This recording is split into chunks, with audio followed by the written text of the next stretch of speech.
Hello, everybody, and welcome to Reigniting Small Business, the SBI podcast, where we talk about all things small business.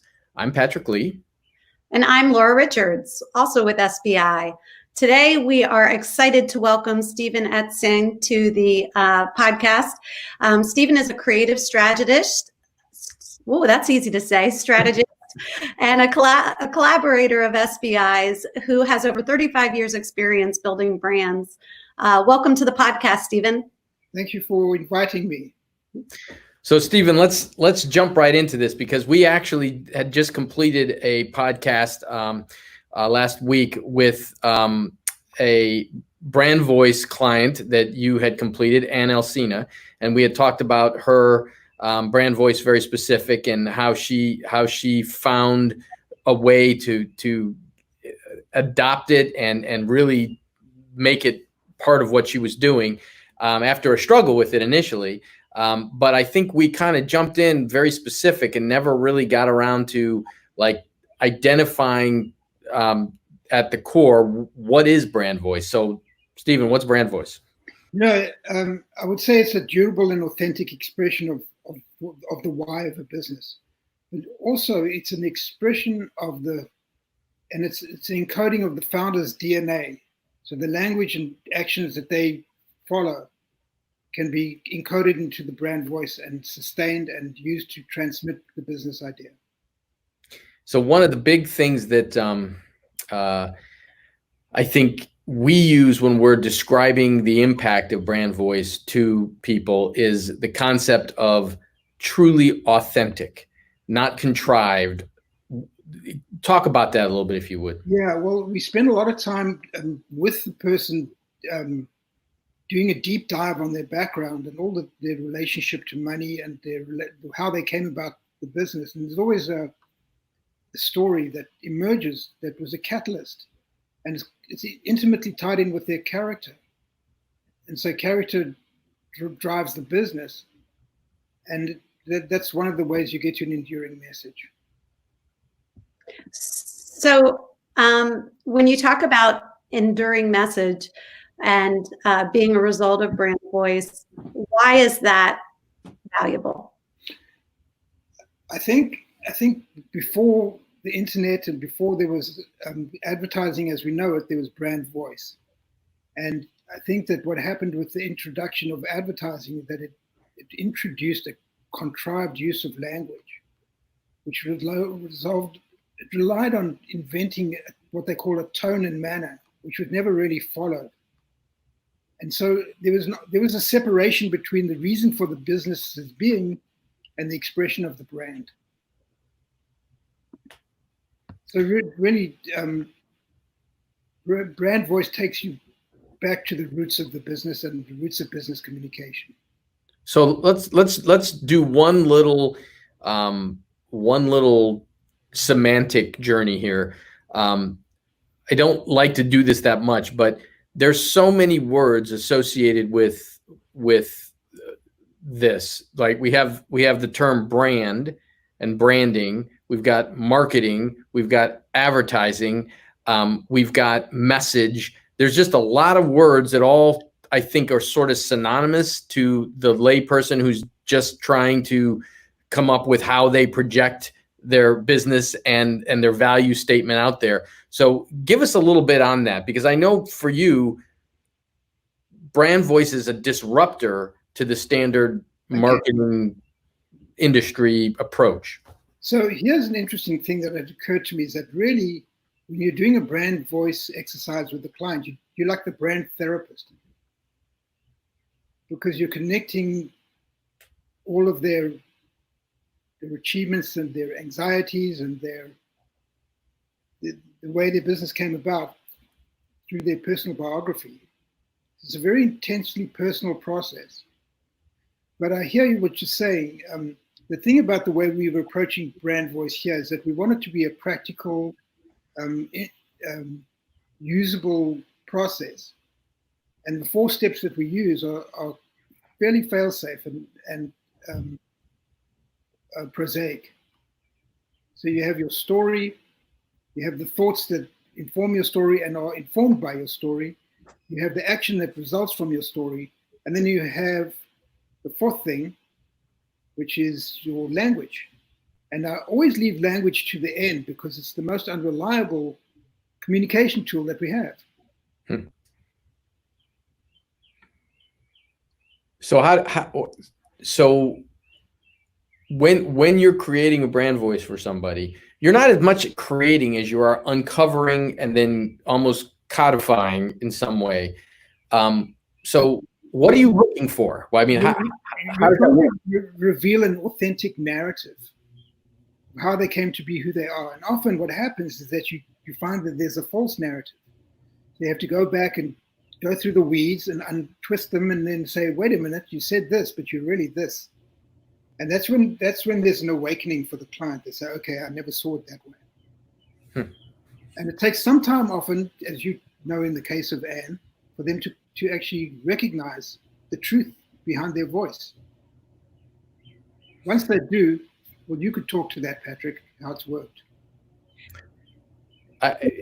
It's interesting to watch folks struggle with the intention of brand voice, because I don't think brand voice's intention is to provide a marketing or advertising campaign. Its intention is to provide a broadcast of inherent core behavior in a way that for those folks out there who identify with that, who it matters to, they're warm and quick to opt in to working with that business owner because it fits, it has meaning. Those who it doesn't are generally actually sort of turned away by it because that's not important to me and what's there. And I think that's one of the harder selling points to get across to business owners is that stop trying to be everything to everybody, hone in on why and what you are, and then take it to those folks who it has true meaning for, they have true affinity for it. It's interesting you say that, Patrick, because we say there's an old expression, truth in advertising.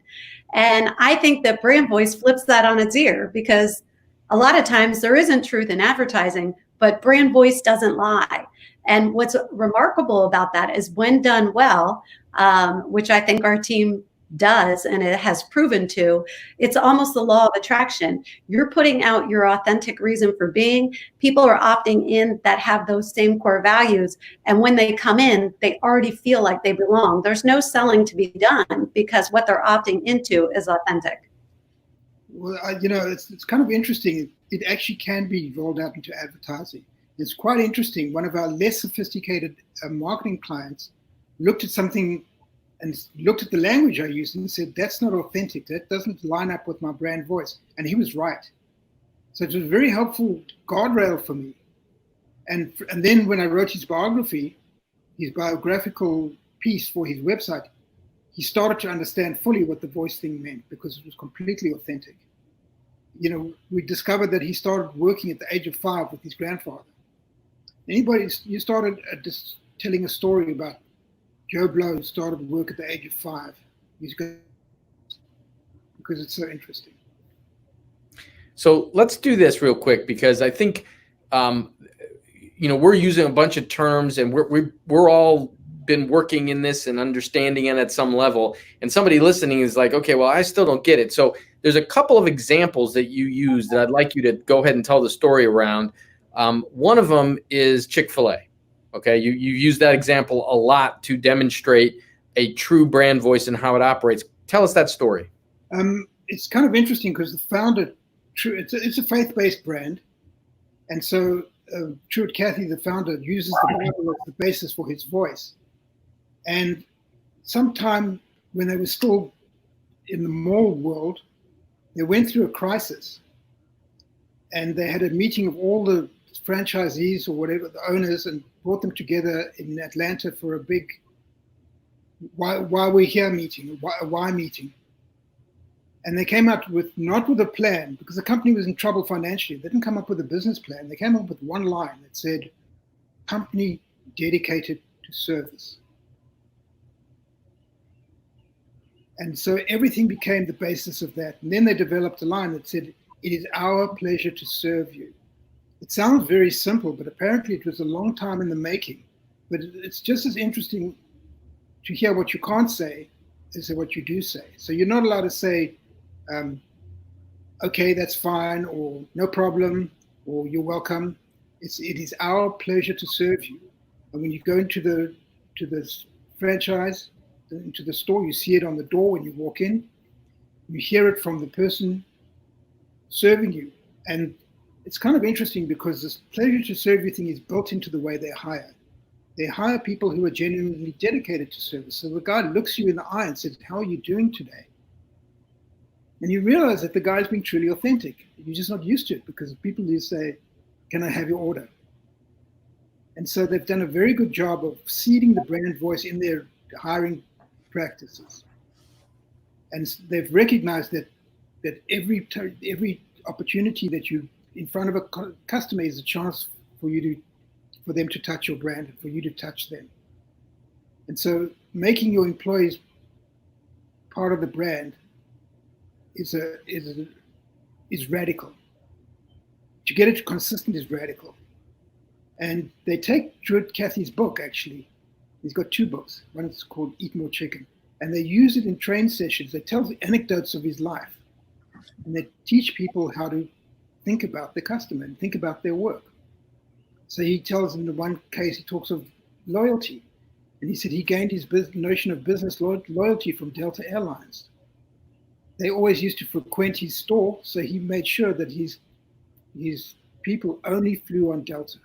He understood the law of reciprocity. So these are all critical qualities coming into business strategy. And it's very actionable, very simple and very actionable. Would you call that walking the walk? Absolutely walking the walk. But here's an interesting thing, and I don't have all the elements, but who's the quarterback? Lamar Jackson. He's got a company called Era 8. And there are 8 values that inform his company. That essentially is a brand voice. So instead of just building an athletic brand, he built a brand that expresses who he is as a person, his morality, what he stands for, what he aspires to.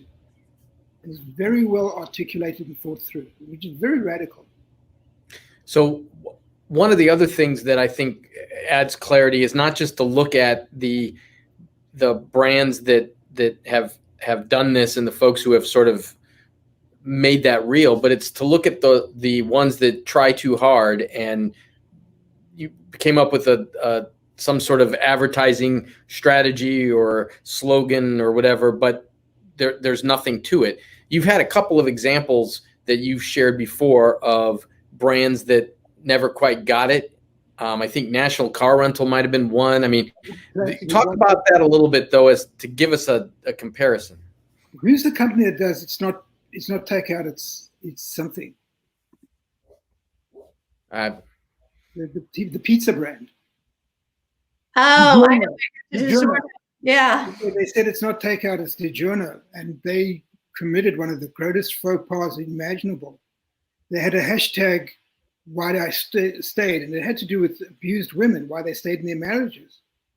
Oh, and they sent out a thing that's a hashtag that said, I stayed for the DiGiorno. And it nearly killed the brand. Whoa. Because it was so inappropriate and off-brand. And it's so tone deaf. And I think that's a great example. Wow. That's hard to even imagine how that got there, but okay. Well, I do recall the one, Patrick, that you were talking about with it was National Car Rental, wasn't it? Or was it Enterprise? I think it was National. Okay, I think you're right. So, yeah, they had a comedian that came on, and he was a comedian that had been on Seinfeld, who had played. Do you know who I'm talking about? He had played the pilot. Yeah. And so he did a bunch of things that should have been funny, except for they weren't true to the brand, because National Car Rental isn't a funny company. They're not known. It doesn't speak to anything. And it seemed like a total non sequitur to have this guy, in a jogging suit on an elliptical and whatever, talking about how easy it was to get his rental car. And the ad fell completely flat. Who's the guy who's the voice of Darth Vader? I have no idea. I'm surprised I don't know that, actually. Anyway, he was the one who said, never fall in love with your own voice. And when National hired Patrick Stewart, they were completely in love with the sound of his voice. He was saying nothing, but it sounded good. I think that's one of the flaws of advertising. Brand voice has basically come out of as a result of the failure of advertising, because we have this big sprawling thing of touch points that you have to cover and try and cover in a consistent way, and you can't. And big thing about in advertising or communication, business communication, is that you're looking for an organizing principle. Well, brand voice is the organizing principle. You don't have the luxury of television where you could have one image, one line that you could take out of TV, put it on a billboard, put it in a print ad, put it on the radio. And it wasn't great, but it was consistent across all media. Now what you can get consistent is your brand voice. I wanted to bring this home and make it evident why we're talking about brand voice for small businesses, because we've used a lot of large company examples here, and we have done quite a few of these for our small business clients. And what we realize is brand voice provides a disruptive approach, and it's a great vehicle for folks who are looking to start getting some momentum. So tell us a little bit, Stephen, about why it is that aligning everything to your brand voice, your authentic brand voice, creates a catalyst in small business. And let me get specific, Stephen, because this funny, Laura, I was about to go in the exact same direction you just went in. You have a very specific story of a tool rental. I believe it was a tool rental business that was off the beaten road. And that always is the one that sort of took it for me from that big company thing down to how does it impact the small business owner? Yeah, it's kind of interesting because they're on a main road that's attached to a huge artery. And they used to put out these funny messages on their sign. For one of the signs I remember, they placed the type backwards and said, "Help, I'm stuck inside this sign." And they had just these goofy messages every week. And it's like, I don't have a kidney stone, but I have a Liverpool. Things like that. It was ridiculous.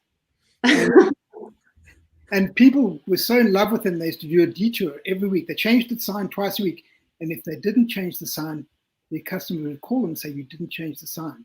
And it's kind of interesting because they had a tool rental business, and this had in no way related to what they sold.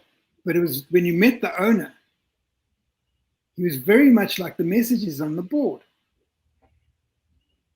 And I remember I went in with an empty cylinder for my barbecue, and I said, "I need gas." He said, "Well, you must try my wife's cooking." And it was like off the bat. He didn't have to think about it. So he said, okay, this is a guy who's got a brand voice, and he understands it, and it was very successful. Okay, there's a sequel to this. It was replaced with a comic store, and they started using the sign. And what they said was, "Have you visited our store yet? Why not?" And that's the difference between brand voice and advertising. Well, thank you. I think that's a very good picture or way to sum it up for folks that are out there listening to this. If you were going to give, a compelling reason for brand voice being a good place to start for a small business looking to, make a presence in their market, make their presence known, what would you say in a couple sentences? It's, coming to this as a writer, I feel that it's very liberating because I don't have to rely on writing anymore. which is always contrived. How do you turn the line in such a way that it gets attention? And it's really true to who the business is. And so it's become so much easier for the owner and the founder to speak clearly and express himself.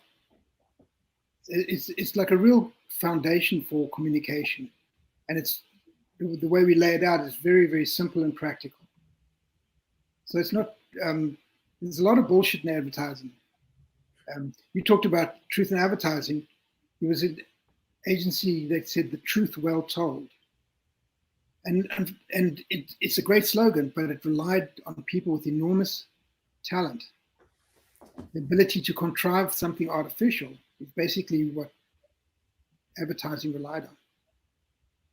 So instead of contriving something artificial, we're unearthing or discovering something authentic. And because it's authentic, you don't feel embarrassed or ashamed, and you're always consistent. When we do these brand voice exercises, it's kind of interesting because these entrepreneurs, they work so hard.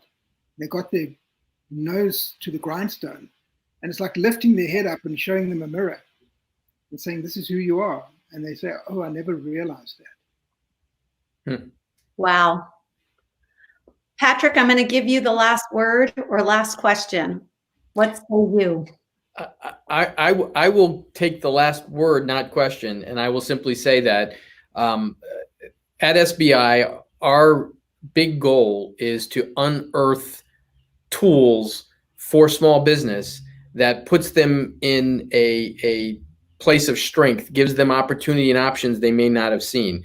And I think Brand Voice is one of those very clear tools of how do you play with the big boys? How do you differentiate yourself? How does that stuff happen when you feel like you're a tiny little business, maybe insignificant, you're just grinding away? How do you get out of that? And I think Brand Voice is an excellent example of the type of tools that SBI is unearthing and trying to bring to our clients. So there you go. Thank you, Patrick. Thank you, Stephen Etzheim, for joining us today. We hope you'll agree to come back and talk to us more, not only about Brand Voice, but about other tools in your toolbox. Thank you very much for inviting me. And thanks to the listeners. We'll see you again next week on SBI's Reigniting Main Street podcast. Bye, everybody.